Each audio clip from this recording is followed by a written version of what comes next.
PDP laban ni Pangulong Rodrigo Roa Duterte nagpalakas na sa pangunguna ni Mayor Baste Duterte, anak ng kagwang. Sigaw nila Vice President Inday Sara Duterte sa pagka-president. Patay kang iwi.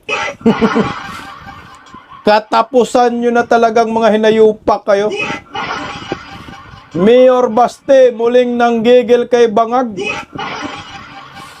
Ang sabi niya parang sindikato ang administrasyon ng IWM. Anong parang? Talagang sindikato, talagang mga animal.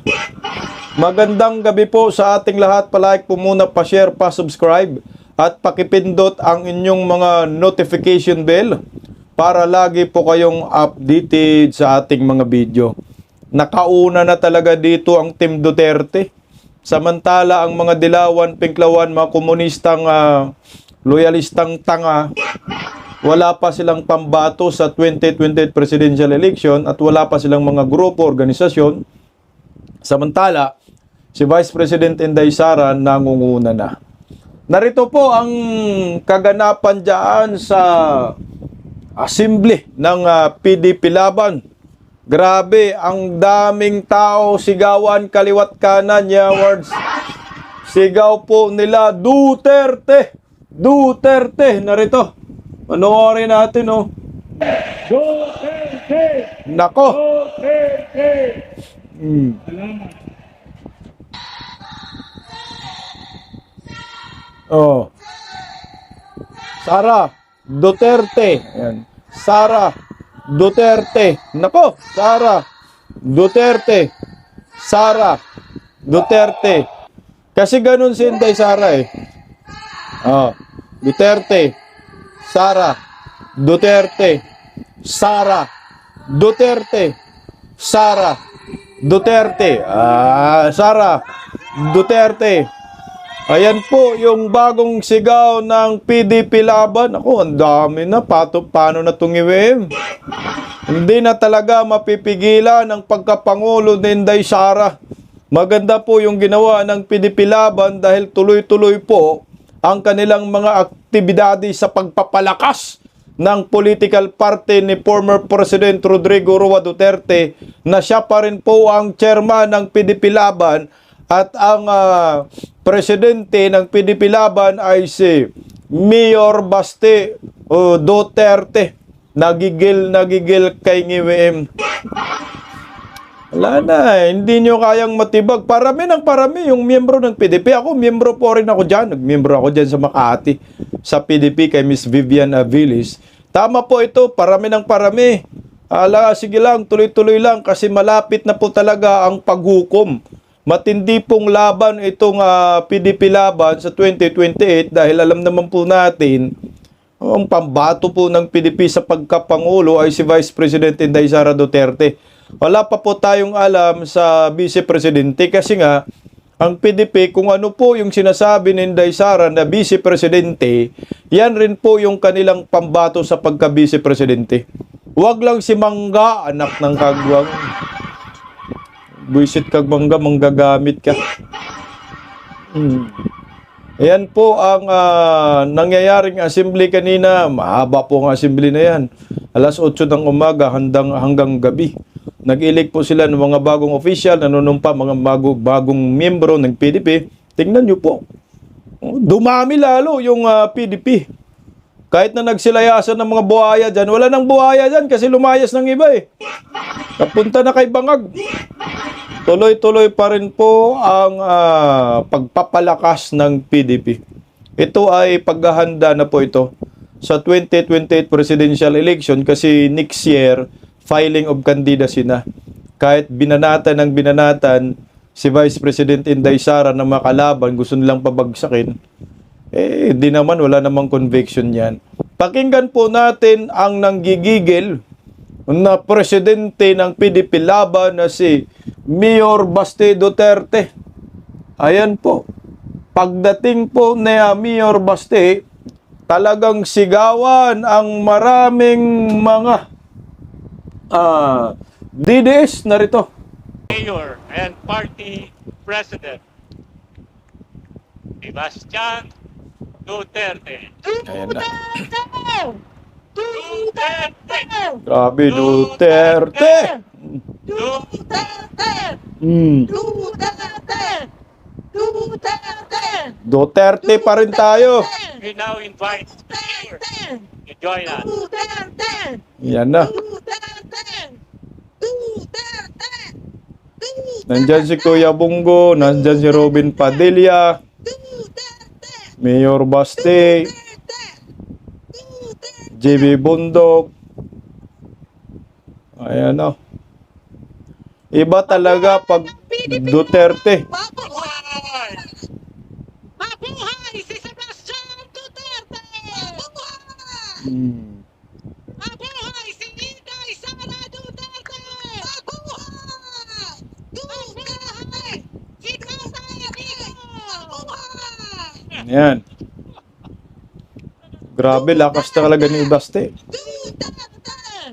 Duterte! Duterte! Duterte!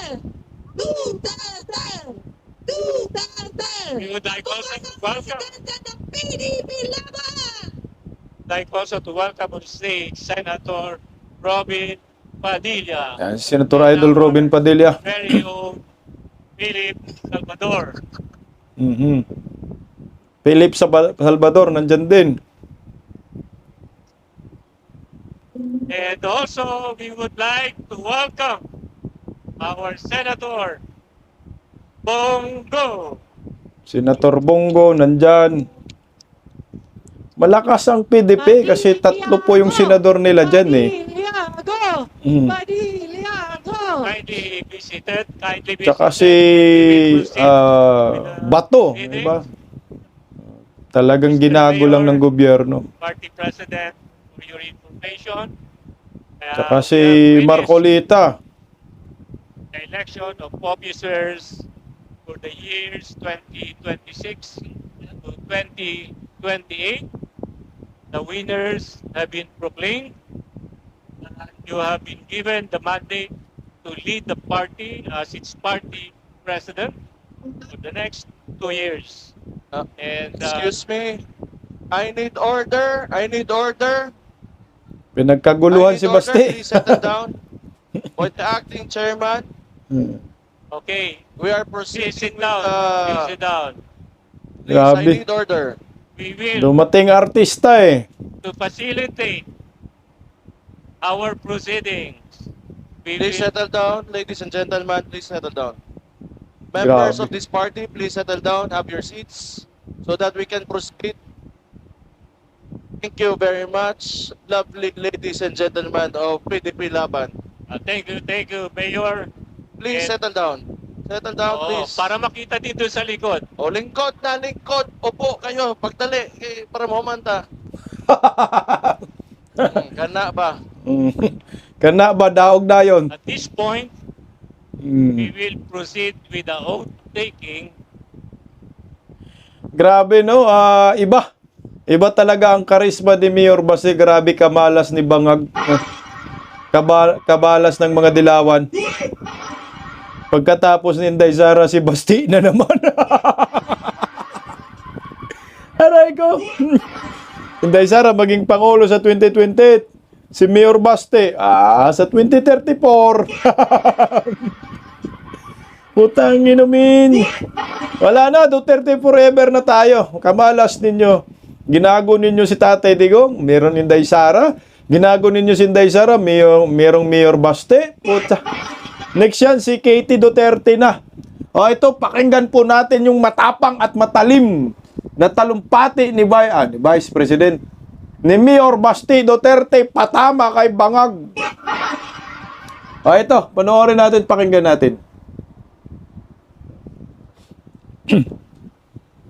Former DOE Secretary Alfonso Cusi, Attorney Wendell Abisado, Senator Christopher Lawrence Bongo, Attorney Salvador Benaventura Panelo, Attorney James Patrick Jimmy Bondok, Attorney Martin Delgra, former Mayor Michael Rama, Attorney Jesus Inlo Jr., Attorney Aimee Torreblanca Neri, Attorney Ferdinand Topacio, Attorney Silvestre Bello III, Senator Robin Padilla, Philip Salvador, PDP Council Officers, at sa inyong lahat, PDP Laban members, good afternoon, and thank you for your trust and confidence in me. Maraming salamat sa inyo. Gusto kong malaman nyo na I am only here as your instrument. I am not here for personal ambition.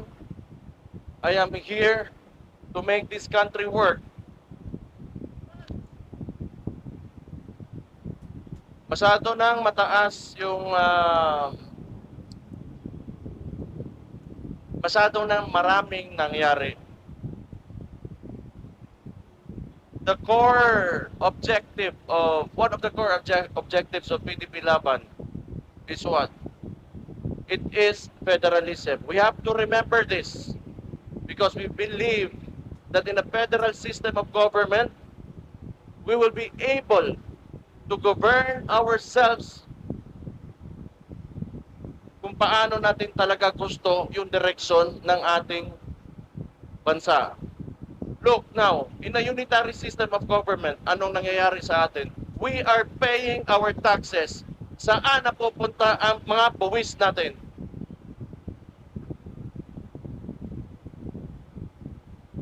Instead of opening up the Blue Ribbon Committee on the flood control, kung saan nawawala ang trilyon-trilyon nating pera, ano ang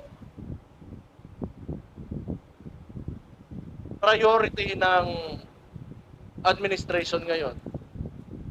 Yung impeachment ng Vice President. Because we all know, pag hindi nila matatanggal ang Vice President ngayon,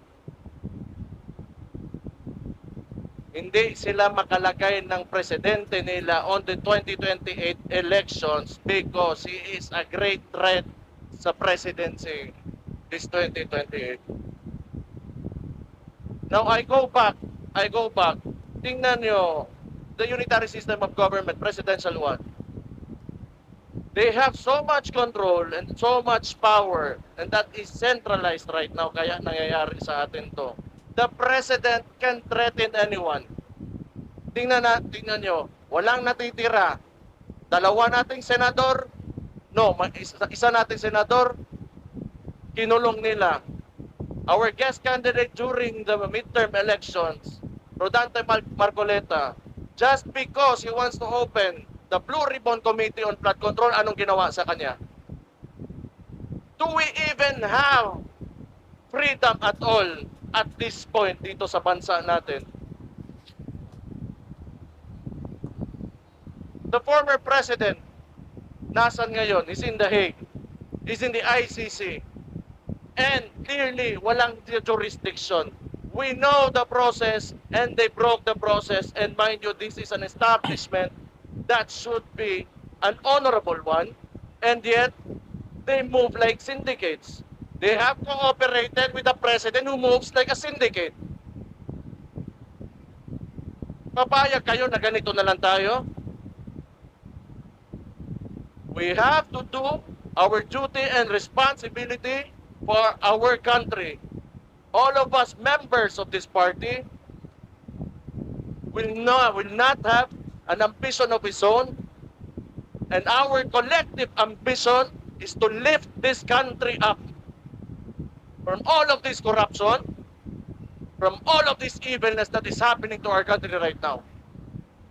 This should stop right now in the 2028 elections. Grabe, no? Ang galing ni Mayor Basti, parang akong napatanga ako eh. Grabe ang ano niya, ang tapang niya, magtalumpati, Duterte talaga. Alam mo yung kita mo yung pagmamahal sa bayan. Ito yung mga leader na kailangan natin, matapang talaga. Oh, hindi natin pwedeng, hindi tayo pwedeng mamili ng mga leader na kagaya kay NGWM. Buwisit na yan. Puro lang singhot. Narinig yung sinabi ni Mayor Basti na mukhang sindikato ang datingan. Hindi lang mukha, talagang sindikato talaga. Siyempre, masakit rin po sa PDP Laban yung nangyayari kay Marcolita kasi nga nagiging guest candidate man si Marcolita ng PDP at kinampanya mismo yan ni Tatay Digong. Humingi ako si Tatay Digong ng pakiusap sa maraming DDS na iboto talaga si Marcolita. Hayaan mo na, kailangan ito matigil na sa 2028. Sabi ni Mayor Baste Duterte, grabe, gigil na gigil, Duterte na Duterte. Tuloy natin.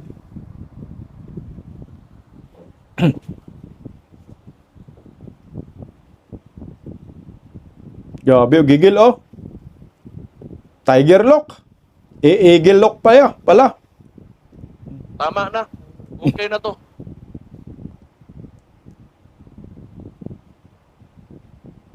Yung mahalaga kasi, yung kinabukasan. I have children. You have children. You have grandchildren. What kind of future do you want for these kids? A worse one that we have now, or a better one? Mhm.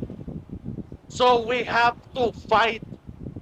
Kahit gaano sila kalaki, makapangyarihan, nasa kanila lahat ng pera, tinatakot nila ang lahat, kinukulong nila ang lahat, hindi tayo titigil hanggat sa hindi tayo mauubos. Pero mauna muna kayo ha, ako na last kulong.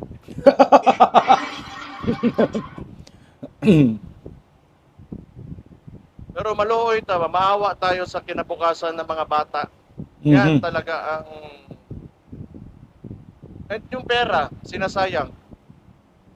Sinasayang, it is estimated that we have lost up to 1 trillion in corruption already. And look at our environment, look at the people. People are still suffering, people are still hungry and very dissatisfied with this government. The survey showed, ang presidente natin ngayon got a survey at an approval rating which is a disapproval rating, negative 27. Di na natin kailangan pag-usapan pa. The people are already sa tawag ni. The people already know. The people already know. We are tired and we do not want this anymore. But I guess the upside of things, tingin ko rin naman maganda. Kasi nakita ng mga Pilipino kung ano ang klaseng gobyerno ang hindi maganda. They have contrast to what former President Rodrigo Duterte did to this country when he was president, and he made this country great. He made us Filipinos proud of our country. So which is good contrast. Ngayon, pag upo ni Bangag, ano nangyari? That is why people are very dissatisfied because nakikita natin ang difference, ang diferensya ng noon at ngayon. I think marami pa tayo di agenda. But gusto ko lang ulitin, I am here for you as your instrument, as your leader of this party. Kung anong gusto nyo ang direksyon na susundin natin, I will listen to you. Tutingin nyo anong ikakabuti para sa ating partido, ikakabuti ng ating bansa, ikakabuti sa atin, ng mga sarili natin at sa mga pamilya natin. I will listen to you. This should be a collective effort. Lahat tayo magkaisa. I really value unity. Kailangan natin magkaisa. Kung may problema, may kailangan kayong ipaabot sa akin as president of this party, let me know. Then my ears are open and they're ready, and I am very willing to listen to you. All the members, galing sa pinakababa hanggang sa akin sa pinakataas. Thank you so much for your trust again and confidence in me. Maraming salamat. Mabuhay kayo. And soon, kita-kita tayo.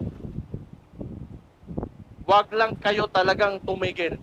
Keep on pushing. We are getting there and we are winning. Congratulations. Ug maayong hapon, magandang hapon sa inyong lahat. Grabe, ang lakas ng hatak ni Mayor Basti Duterte, no? Next leader ng Republika ng Pilipinas, si Mayor Basti Duterte. Wala na po talagang makakapigil din yan. Kung nakasulat kay Mayor Basti na siya ay susunod na presidente, next kay Mayor Inday Sara Duterte, wala na po talagang magagawa ang mga hinayupak ng mga dilawan, pinklawan, kundi magsiiyakan na lang.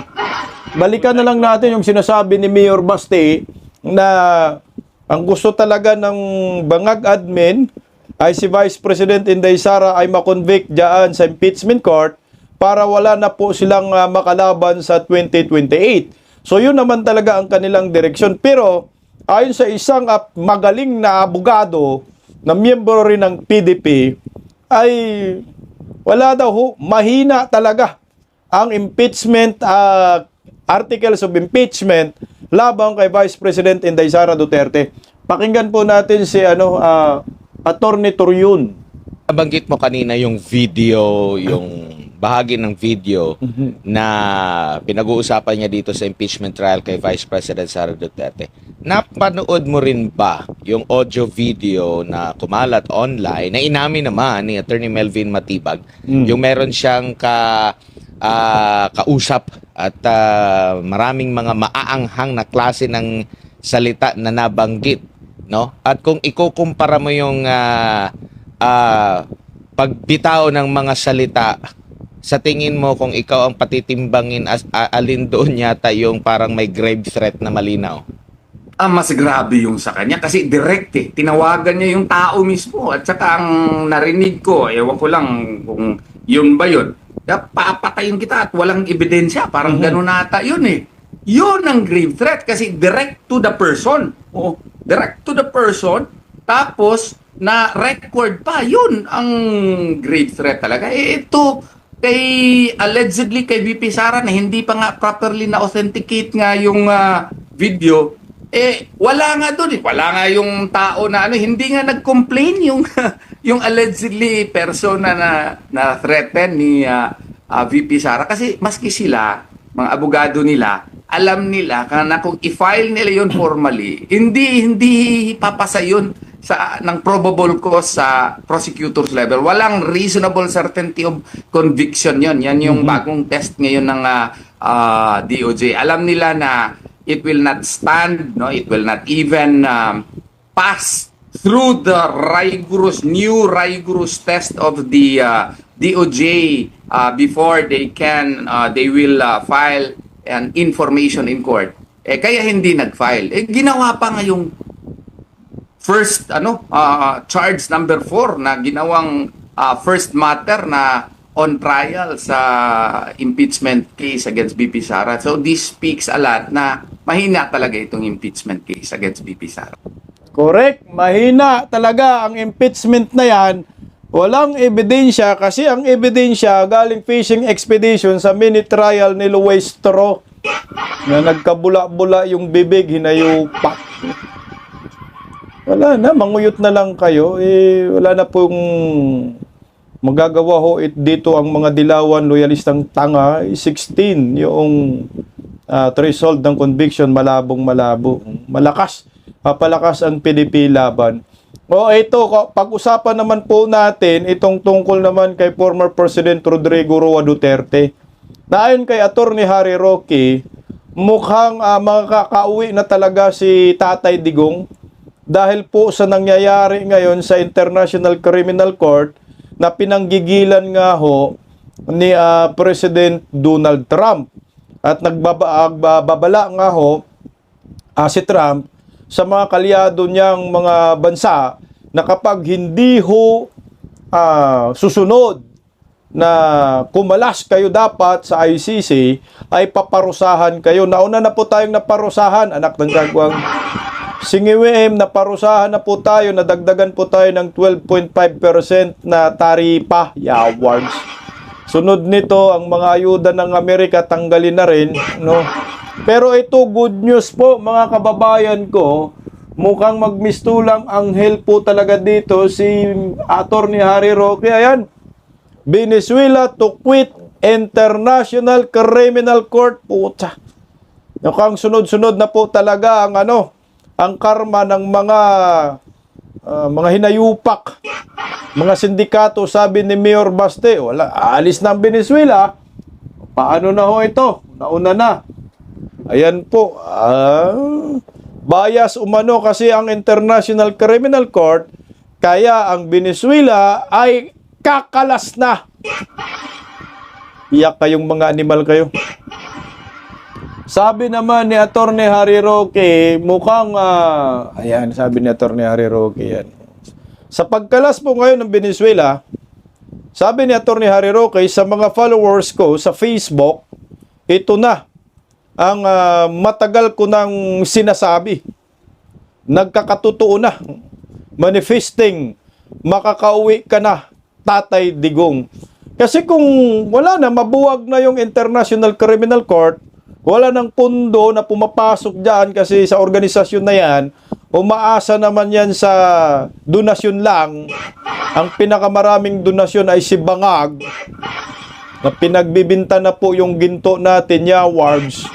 Mantakin mo, 54.95 metric tons na pala yung ibininta na ginto ni Bangag, anak ng kagwang. Tayo yung pinakamaraming ibininta na ginto sa buong mundo. Dati, sabi ni Tatay Digong, mga 25 tons lang bininta ni Bangag. Anak ng kagwang, umabot na pala ng 54.95 metric tons ang ibininta ni Bangag. Nasaan yung pira? Namalita na bang IWM? O mukhang sunod-sunod na rin ang mga karma, kagaya itong Buplax naman Yakol. Ayan. Karim Khan removed from ICC over sexual misconduct allegation. Tinanggal na talaga siya ng International Criminal Court. Itong si Karim Khan, isa po ito sa mga lead, parang prosecutors, no? Na gumagago kay Tatay Digong. So ngayon, remove ka na. Oh, dahan-dahan na. Ang susunod dito ma-remove ang International Criminal Court talaga. Paano na yan, Ngiwem? Yung sandalan mo ang International Criminal Court, dahan-dahan na pong natutunaw. Kagaya sa utak mong malapit na rin tunaw. Tunaw na talaga. Good news po yan. Dasal lang tayo. No, malay natin, magdilang anghel itong si Attorney Harry Roque na makauwi na si Tatay Digong bago mag 2028 para lalong lalakas. Kasi sino bang maglilitis kay Tatay Digong? International Criminal Court, madurog naman. Tsaka wala nang magpinance dyan sa ICC. Kasi si Bangag, sige lang. Damputin ka talaga ni Donald Trump, tapon ka sa Hawaii. Pakinggan natin yung video ni Bangag. Akala ko fake news to. Tangino yun, nagkabulol-bulol na naman ang inayupa. Makakatanggap ng isang beses na karagdagan tulong na hanggang 2,000 piso ang 3,2 milyong benepisyaryo ng Pantawid Pamilyang Pilipino Program o 4Ps at yung Walang Gutom Program. Palalawakin din natin ang ating suporta para sa 2,2 milyong mahihirap at yung malapit nang maging mahirap ng kabahayang natutukoy sa 2020. Putangin na, yung mga mahirap daw, makatanggap kayo ng ayuda. Yung malapit na maging mahirap, makatanggap din kayo. Putangin na, Presidenting Bangag. So, ang plataforma niya talaga, pahirapin tayong lahat. Kaya kaliwat kanan ang utang, kaliwat kanan ang nakawan, bagsak ang ekonomiya. So yung niya, plataforma, lahat ng Pilipino maghirap kayo. Kaya yung mga malapit na maghirap, huwag kayong mag-alala, bibigyan kayo ng ayuda. Ganon. So yan pala yung direksyon ni Bangag. Walang kwentang hinayupak na presidenting ito. Mga mahihirap daw, makatanggap ng ayuda. Yung mga malapit na maghirap dahil sa katangahan, kagaguhan nila, huwag kayong mag-alala kasi may ayuda rin kayo. Ang inumin. Paggising sa umaga, tanghali at gabi, nakikita ko ang post niya ang hapdi. Paano nga ba to? Di ako makatanggi. Watch ko na lang at isipin ng mabuti. Bisdak Pilipinas. Bisdak, tinig ng katotohanan. Sa bawat vlog may laban sa kasinungalingan. Mulat ang mata, gising ang masa. Bisdak Pilipinas, para sa bayan, gumigising sa diwa. Sa likod ng kamera, tapang ang dala, walang sinasanto kung mali ang gawa. Hinay-hinay, pero palaban. Boses ng tao sa digital na labanan. Bisdak, tinig ng katotohanan. Sa bawat vlog may laban sa kasinungalingan. Mulat ang mata, gising ang masa. Bisdak Pilipinas, para sa bayan, gumigising sa diwa.